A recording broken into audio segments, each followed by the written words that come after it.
so we've got Rymair's lovely M2 and we are fitting the all new MMR PCM tuning box. So from stock, these deliver around about 460, 470 brake, and with the MMR PCM tuning box with 99 octane fuel, I'd expect to see around about 570 to 580 brake. The biggest issue with this platform, which many owners will know, tuning is really difficult. So you can't just plug it on the OBD port and tune it. So you have to send the ECU away for a FEM to unlock.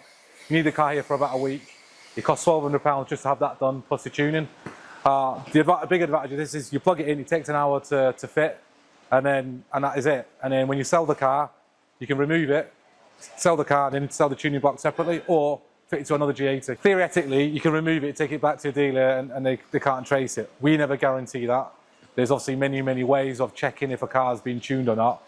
As a company, wouldn't something that we guarantee, but technically, yes, you could remove it and your warranty still acts. So we'll do a before dyno and an after dyno, and then we'll see what it gives out. So, as with typical with all MMR products, the packaging is always great. And try and get through here. So, right. And first thing you see when you open up the box is the actual PCM box. Also, nice touch. They've got a carbon fibre backplate, so you can secure that under the bonnet. Underneath that is your cable and harness. So with these, they have the main plug which goes into the PCM box, and you've got three other. So you have the lower boost sensor, the upper boost sensor, and then one for the cam sensor timing, and that's all it needs for it to work. So yeah, so it intercepts the signals and the boost pressure sensors to basically tell the ECU it's running stock, when that in fact this is intercepting and it's running more than. You also get a block here as well, so you can remove that, put the block on, and it'll just run fully stock. So it's like a pass-through. Put it up. Everything's done from the top, so you can do this on your drive. And once you've done that, is you take the braces off. So you've got a few 13mm nuts on here. Take them off, take the engine cover off, and then the near side front intake, and remove that. One of the sensors, the most awkward one, is the one that's lower down on the front, but you can reach it from the top, which we'll show in a second once I get to that point. So, if you have a look at these cables, so they're all labelled A, B and C. So we're talking about the lower boost pressure sensor, which will be A, and you'll notice that there's two connectors. So one will go into the sensor, and where the cable was on the original loom will go into this side, and it's literally then it passes through there.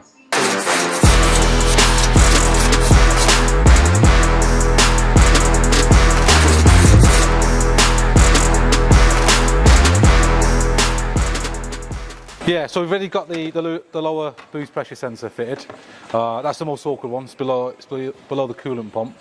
Now we've got the manifold boost pressure sensor that's been connected up. And now we're fitting the one for the cam sensor. Now this one is for a reference signal, so the race chip knows what RPM it's running at D, which is the third plug. The one that you've just took off goes onto one here, so you make sure you match it up, and that clips into place.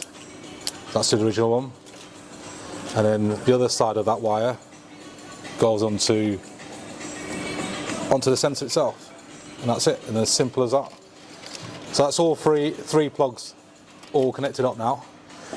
We'll now fit the PCM tuning box onto here, and then rebuild everything, make sure all the cables are out of the way, zip tie anything that sort of may get caught, and then get it running. You can see where there's a slot here, fits into this raised part here on the front brace. Then the original bolt that came off, you put back in again, screw that back in there. It's nice and neat.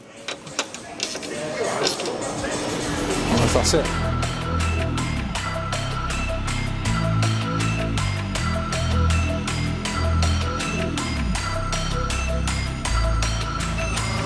Right, so that's all fitted. Obviously it looks really smart here, the way it's sort of bolted to the OEM front brace. The harnesses are all tucked away. Took about 60 minutes to fit. Like I said before, the most awkward one is the one on the bottom corner, but it only needs the intake removing to get down to there. So now, point it now shut, get it straight onto the dyno. We'll do a stock run to show what it's doing at stock, and then we'll power it up and we'll then do a PCM MMR on it and then see what it gets.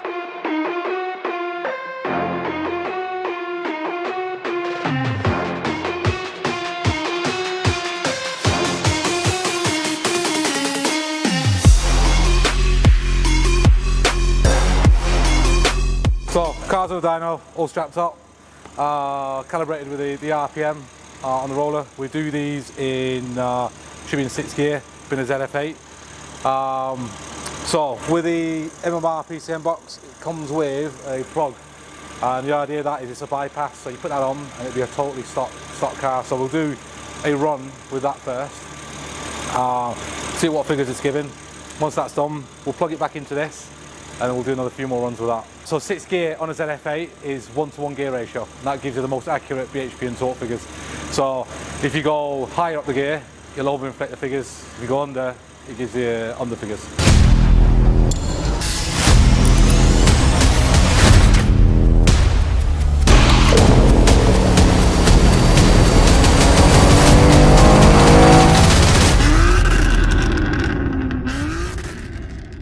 Right, all done. So we've done the dyno. I started off with the stock run using the bypass that comes with the MMR PCM box. And with the intake and the Miltech OPF back, it made a very healthy 489 brake and 450 foot-pounds of torque. Then straight onto the PCM box. Done well that as well, considering it's what, 20 odd degrees today, I'd say. Did nearly 580 brake, sorry, and 525 foot-pounds of torque. So great bumping power. For something that only takes an hour to fit, it's quite an inexpensive way of adding power to the car.